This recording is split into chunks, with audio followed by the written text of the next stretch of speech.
మిత్రులారా, నిన్న ఈ టైం దాకా కూడా మన మధ్య ఉండి మాట్లాడిన నవీను అర్ధాంతంగా వెళ్ళిపోవడం బాధాకరమైన 2 సంవత్సరాల నుండి మేము అనుకుంటున్నాం.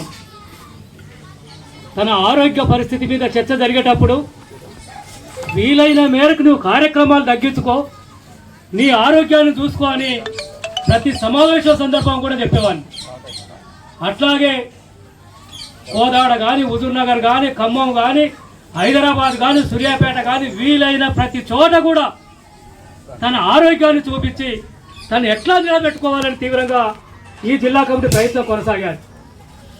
ఎందుకో వెలిదండ అనగానే అనేక స్మృతులు గుర్తొస్తాయి. అది ఈ మట్టికున్న పవరేమో అనిపిస్తుంది. అనేక మంది ఇవాళ న్యూ డెమోక్రసీతో పాటు సిపిఎం సిపిఐలో కూడా నాయకత్వాన్ని అందించడమే కాకుండా అనేక మంది కళాకారులను కూడా అందించిన గడ్డ ఈ వెలుదండ.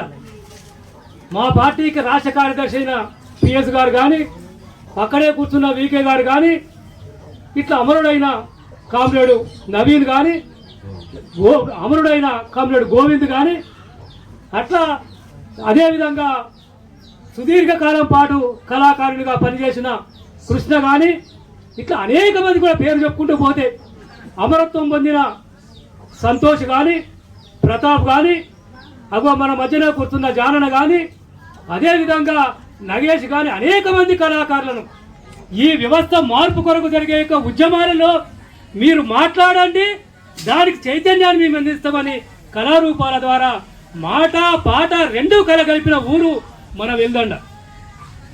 నిజంగానే నవీనుకు చదువు రాదు. మేము చాలాసార్లు అనుకున్నాం తను బాగా చదువు వస్తుందేమనుకొని. రాయడము రాదు, కానీ ఏదైనా ఇంటే మాత్రం పట్టుకుంటాడు.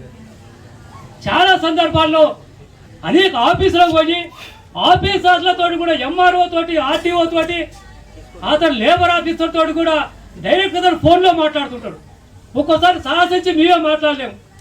సూర్యాపేటకు వచ్చి ఒక కేసు అయినప్పుడు అన్న నువ్వు డిఎస్పీ తోటి మాట్లాడాడు అంటే, నాకు కొత్తగా వచ్చాడు పరిచయం అంటే అయినా లేదు నువ్వు మాట్లాడు అంటాడు. అంటే ఆ చొరవ తను వచ్చాడు. ఎక్కడ మేల చెరువు అక్కడి నుంచి మొదలు పెడితే ఎక్కడ కార్మికులు ఉన్నారో, ఎక్కడ భవన నిర్మాణ కార్మికులు ఉన్నారో, ఎక్కడ సమస్యలు ఉన్నాయో అక్కడికి వెళ్ళేవాడు. తన అనారోగ్యంతో ఉన్నప్పుడు కూడా అంత దూరం నువ్వు ప్రయాణం చేయకన్నా కూడా కాదన్న వాళ్ళకు సమస్య వచ్చిందట, వాళ్ళకి ఇబ్బంది ఉన్నదట, నేను అక్కడ దాకా పోవాలని అక్కడ దాకా పోయి వచ్చేవాడు. ఎప్పుడూ తను ఇక్కడ ఉన్నా కూడా, ఊర్లో ఉన్నా కూడా, ఈ చుట్టూతల ఊర్లన్నీ కూడా ఎప్పుడు చూసినా కూడా ఊర్లలో ఉన్న రిపోర్టే ఉన్నాయి. ఎంతగా ప్రజలలో కలిసిపోయేవాడంటే, నేను సూర్యాపేట శాసనసభకు పోటీ చేసినప్పుడు పెనుబాడు మండలం తిరిగేటప్పుడు ఆ తండాలు మొత్తం కూడా తనకు పెట్టిన తిండి. ఏ ఇంటికి పోయినా కూడా సొంత కొడుకు లెక్క చూశారు. ఒక ఇంట్లో కూర్చొని మేము టీ తాగుతుంటే వాళ్ళని అడిగారు, వాళ్ళు మాట్లాడితే ఆప్యాయత చూస్తుంటే, ఇంత ఆప్యాయతగా మీకు నవీన్ ఏం చేశాడని నేను అడిగితే మా ఇంటి బిడ్డ అన్నా అని చెప్పారు. అంతకంటే ఇంకా కావాల్సిందే ఉన్నది.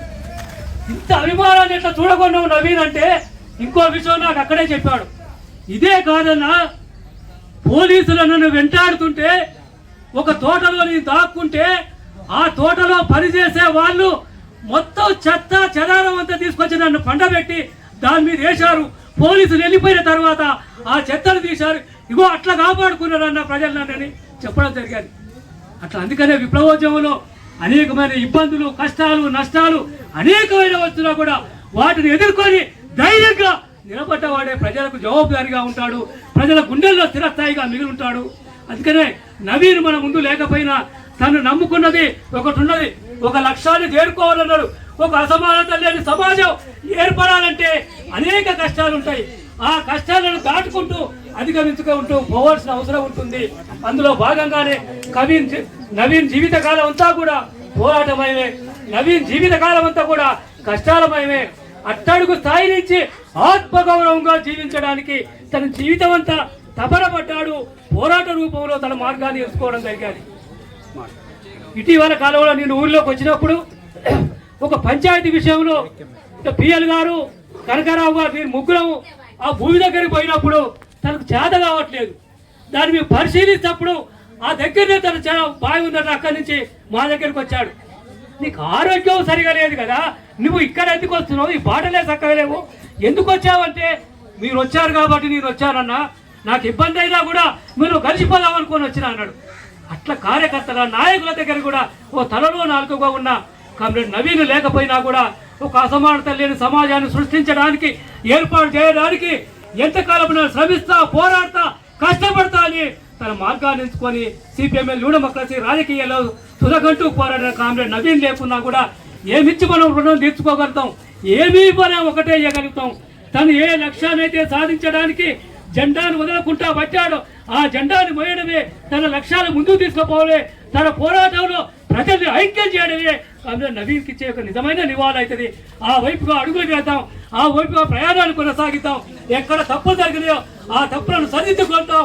అంతిమంగా ఇలాంటి సందర్భంలో పట్ల ఈ పరిస్థితిలో భయంకరమైన రోజులు మనం కళ్ళ ముందు కనిపిస్తున్నాయి.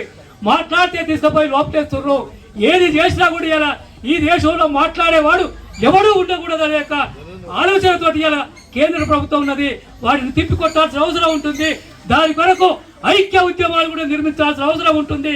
అందులో భాగంగానే ఇలా కిసాన్ మోర్చా, సంయుక్త కిసాన్ మోర్చా ఆధ్వర్యంలో దేశవ్యాప్తంగా కూడా రైతాంగం ఎదుర్కొంటున్న సమస్యలు, కూలీలు ఎదుర్కొంటున్న సమస్యల మీద ఐక్య ఉద్యమాలు చేయడం జరుగుతున్నది. అవి దానికే కాదు, ఫాసిస్ట్ పాలనకు వ్యతిరేకంగా కూడా ఐక్య ఉద్యమాలను బలోపేతం చేయాలి. ఆ ఉద్యమాలలో కామ్రేడ్ నవీన్ సజీవంగానే ఉంటాడు. నవీన్ త్యాగం సజీవంగానే ఉంటుంది. కాబట్టి కామ్రేడ్ నవీన్ లేకపోయినా కూడా తన యొక్క ఏ లక్ష్యాన్ని పరిపూర్తి చేయడానికి ముందు పోయాడో అది పరిపూర్తి చేద్దాం. ఆ విధంగానే ఈరోజు దాదాపు ఒకరోజు కాదు, ప్రజల కొరకు పని చేసిన వాళ్ళు ఎప్పుడూ చిరంజీవులే. ప్రజా పోరాటాలలో ఎప్పుడు కూడా వాళ్ళు చిరంజీవులే, వాళ్ళు సజీవంగానే ఉంటారు. కాబట్టి కామ్రేడ్ నవీన్ యొక్క కుటుంబానికి సిపిఎంఎల్ న్యూడెమోక్రసీ సూర్యాపేట జిల్లా కమిటీ తరఫున ఇలా సంతాపాన్ని సానుభూతిని చేసి తెలియజేస్తూ నాకు ఈ అవకాశం ఇచ్చిన మీ అందరికీ కూడా అభినందనలు తెలియజేస్తూ ముగిస్తాను.